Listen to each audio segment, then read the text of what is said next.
Friends, तो कैसे हैं आप सब। आज का हमारा टॉपिक है difference between DNA and RNA. Okay, DNA and RNA में डिफरेंस क्या होता है। ठीक है, चलिए देखते हैं। पहले देख लेते हैं डीएनए का डेफिनेशन। ठीक है, डीएनए होता क्या है। ठीक है, डीएनए एंड आरएनए का डेफिनेशन देख लेते हैं। पहले थोड़ा बहुत देख लेते हैं, उसके बाद उसमें डिफरेंसेस देखेंगे। ठीक है, बहुत डिटेल में यहाँ मैं नहीं बताने वाली हूँ। अच्छा, एक और आपको इम्पोर्टेंट बात बताने वाली हूँ कि मैं कोई भी चैप्टर अभी नहीं कंप्लीट करवाने वाली हूँ, क्योंकि कोई भी अगर मैं चैप्टर या फिर यूनिट करवाने लगूँगी तो 10-12 वीडियो उसमें निकल जाएंगे। ठीक है, तो अभी मैं बस कुछ बेसिक चीज़ें बताना चाहती हूँ, किसी चीज़ में डिफरेंस या फिर कुछ एक्सेप्शनल केसेस वाली ऐसी चीज़ जो एंट्रेंस एग्ज़ाम में ज़्यादातर पूछे जाते हो, क्योंकि अभी एंट्रेंस एग्ज़ाम का ही टाइम है, ज़्यादातर एंट्रेंस एग्ज़ाम ही होंगे। ठीक है, तो वो चीज़ें जो आपके एंट्रेंस एग्ज़ाम में ज़्यादा हेल्पफुल हो। ठीक है, जैसे कि टाइप्स ऑफ किडनी, किस ऑर्गेनिज्म में किस टाइप का किडनी होता है, किस में मेसोनेफ्रिक होता है, एक्सक्रीटरी प्रोडक्ट क्या होता है, एंड किस में किस तरह का होता है, क्लीवेज, टाइप्स ऑफ मूवमेंट। ठीक है, ओविपेरस फर्टिलाइजेशन। ठीक है, तो इस तरह की एक्सेप्शनल वाली चीज़ें या फिर ऑब्जेक्टिव क्वेश्चन वाली चीज़ें बताऊंगी जो ज़्यादातर आपके एंट्रेंस एग्ज़ाम में आते हो या फिर बेसिक हो।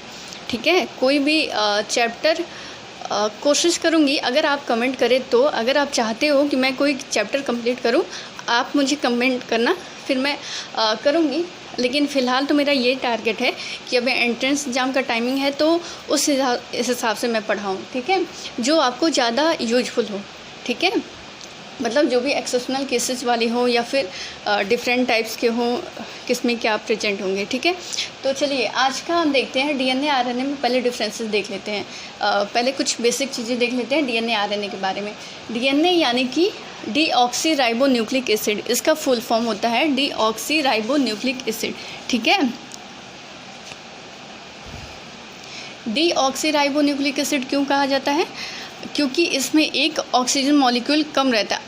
वो मैं इसका जब स्ट्रक्चर बताऊंगी, फिर मैं बताऊंगी कि आरएनए एंड डीएनए को क्यों कहा जाता है डीऑक्सीराइबोन्यूक्लिक एसिड। ठीक है, चलिए सेकंड पॉइंट है it is a genetic material.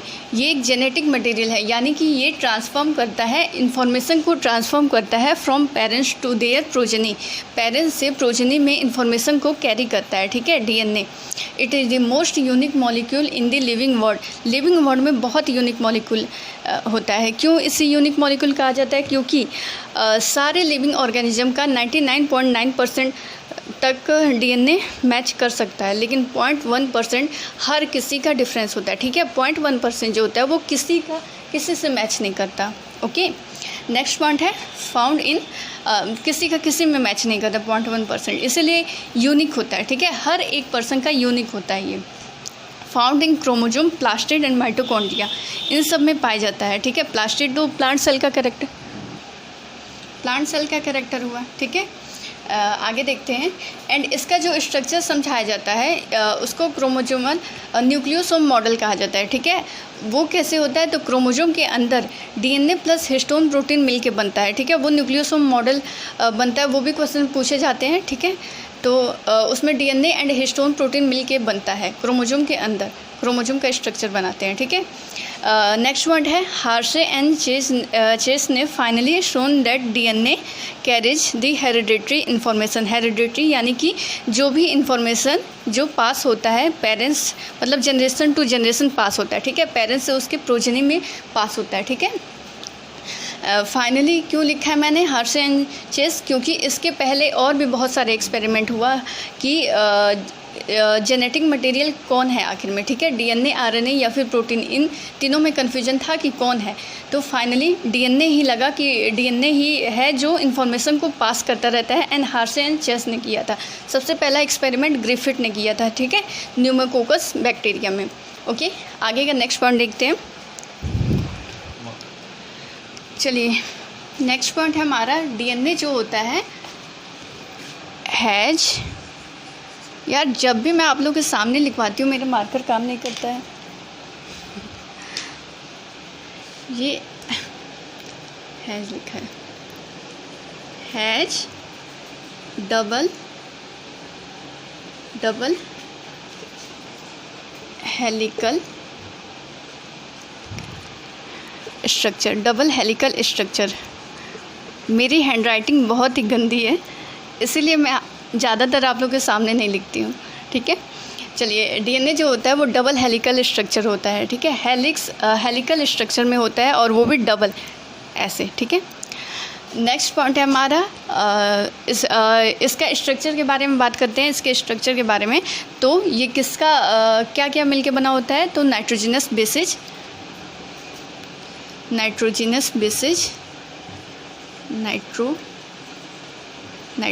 Basis जैसे कि प्यूरिन एंड पिरिमिडीन होता है, ठीक है। प्यूरिन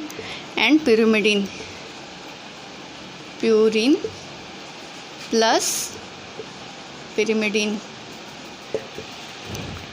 ठीक है। पिरिमिडीन का होता है, ये ई है, ओके। चलिए, nitrogenous bases purine and phosphate bond होते हैं, phosphate, nitrogenous bases phosphate and ribose sugar यानी कि पेंटोज शुगर होता है, ठीक है। राइबोस शुगर का मिल के बना होता है, शुगर यानी कि पेंटोज शुगर।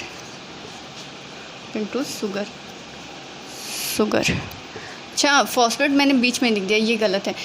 मतलब बीच में नहीं लिखना चाहिए, ऐसे मैं सीक्वेंस में कुछ बता सकती हूँ आप लोग को। ये फॉस्फेट को छोड़ के नाइट्रोजनस बेसिस जिसमें प्यूरिन एंड पिरिमिडीन आएंगे, ठीक है। प्यूरिन में एडेनिन एंड ग्यूनिन होंगे, ठीक है। एंड पिरिमिडीन में साइटोसिन, थाइमिन एंड यूरेसिल होते हैं। यूरेसिल जो होते हैं वो आरएनए में होते हैं, बता दें। यूरेसिल जो होता है वो आरएनए में होता है एंड थाइमिन जो होता है वो डीएनए में होता है, ठीक है।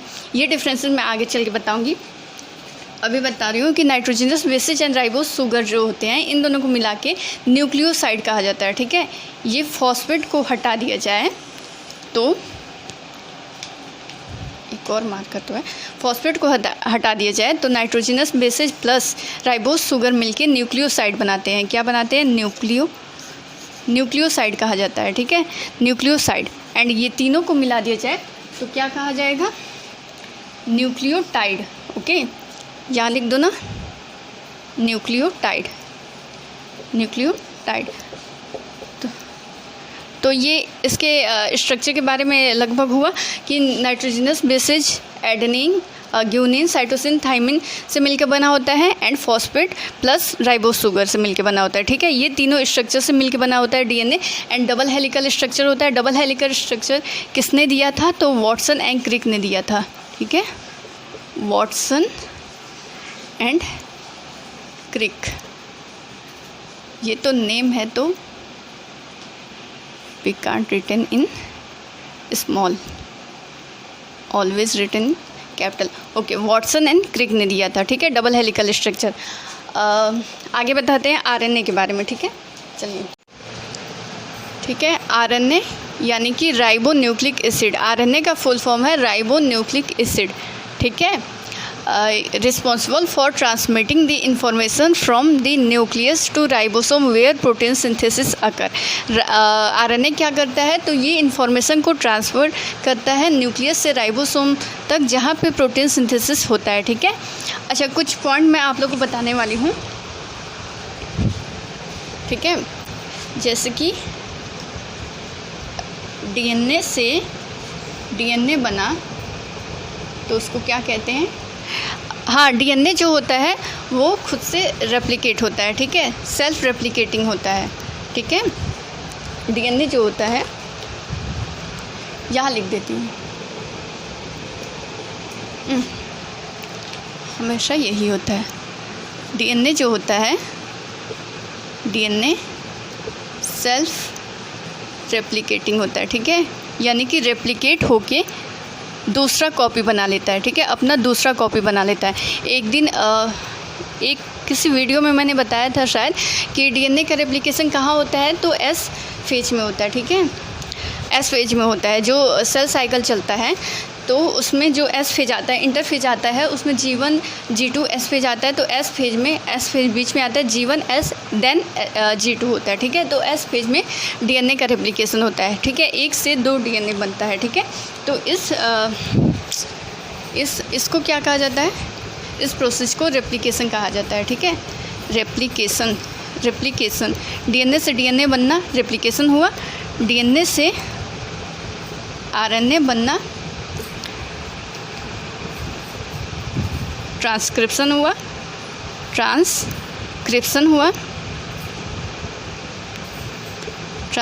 हुआ। अब देखिए, डीएनए से जो भी इन्फॉर्मेशन है वो आरएनए में जाता है। अब ये आरएनए क्या करता है, ये इन्फॉर्मेशन को ट्रांसफ़र करता है न्यूक्लियस से राइबोसोम में, ठीक है, जहाँ पे प्रोटीन सिंथेसिस होता है।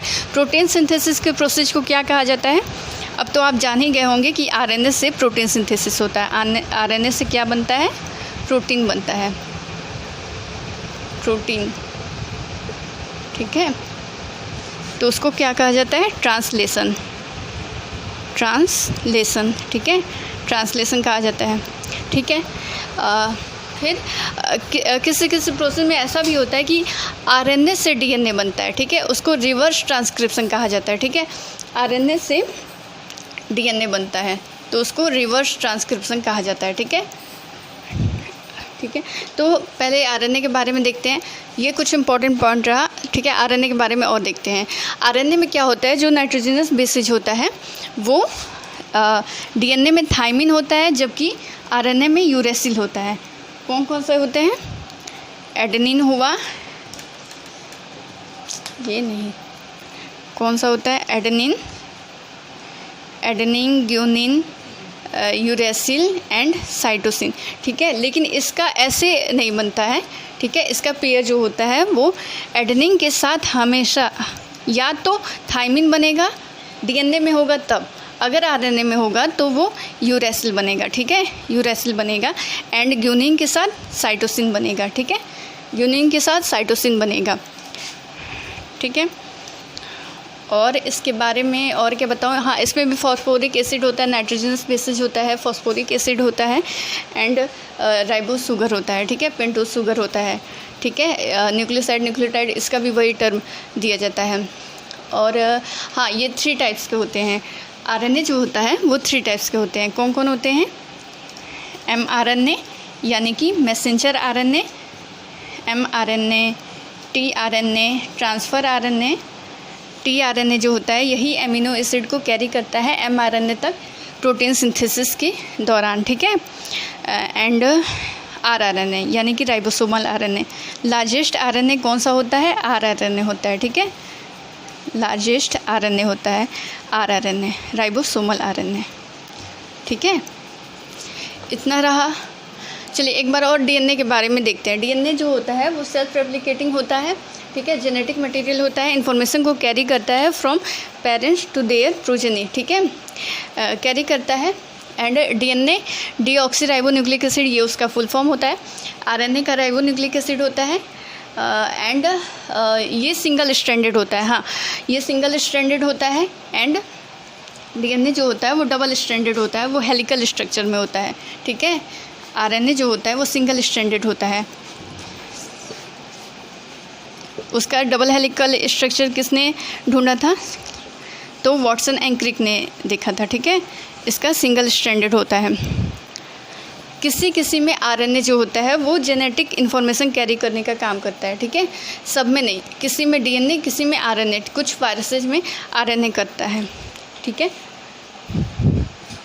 और बाकी ये भी कहाँ न्यूक्लियस में पाया जाता है, प्लास्टिड, राइबोसोम, माइटोकॉन्ड्रिया में पाया जाता है, ठीक है। चलिए अब हमारा मेन जो पॉइंट है डिफरेंसेस जो है डीएनए और आरएनए के बारे में, तो उसके बारे में देखते हैं, ठीक है। ओके, डिफरेंसेस देखते हैं।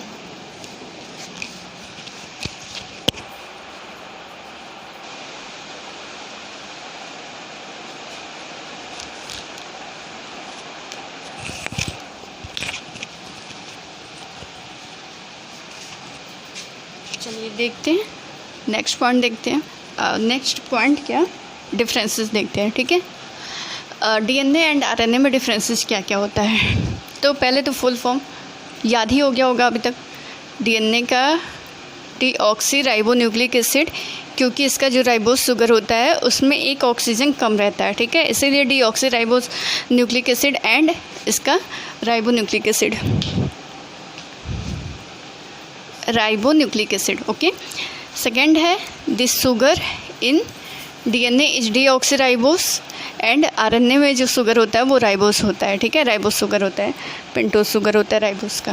ठीक है, मेनली कन्फाइंड टू न्यूक्लियस। ये जो होता है माइटोकॉन्ड्रिया, प्लास्टिड और सब में तो होता है, लेकिन मेनली जो होता है वो न्यूक्लियस में होता है। ठीक है, वही आरएनए जो होता है वो मेनली साइटोप्लाज्म में होता है। ठीक है, उसका मतलब मेनली साइटोप्लाज्म में करता है, लेकिन कुछ उसका पॉइंट जो होता है वो कुछ मतलब सम टाइम जो होता है वो न्यूक्लियस में अकर करता है। ठीक है, मेनली साइटोप्लाज्म में होता है।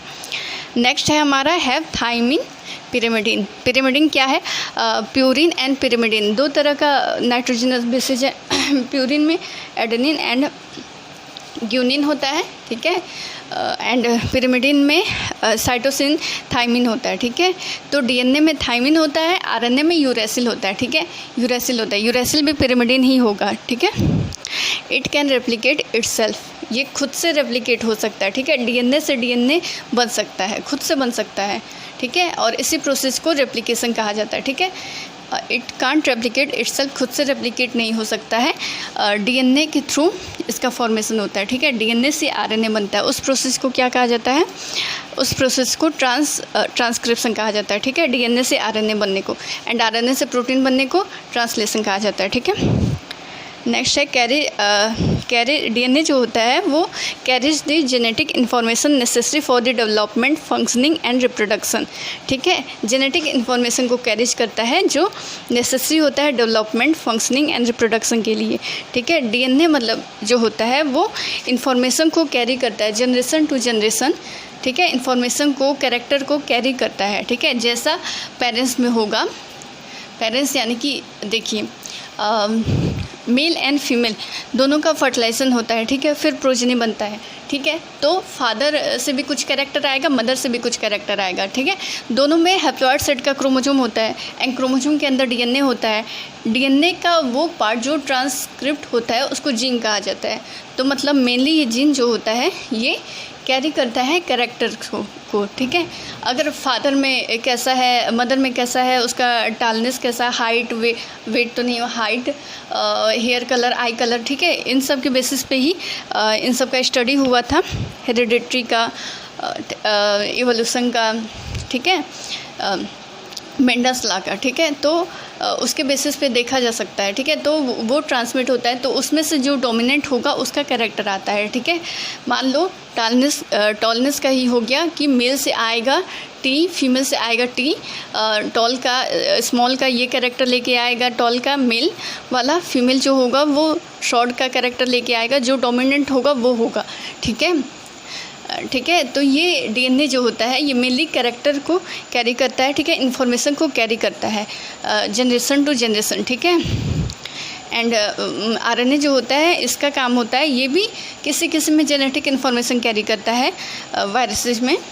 ठीक है, लेकिन इसका मेन काम होता है प्रोटीन सिंथेसिस का, प्रोटीन सिंथेसिस में इन्वॉल्व होता है। ठीक है, एक और क्या पॉइंट होगा, तो डीएनए जो होता है वो डबल हेलिकल स्ट्रैंडेड होगा, डबल हेलिकल स्ट्रक्चर होगा, डबल हेलिकल। ठीक है, एंड आरएनए जो होगा वो कैसा होगा?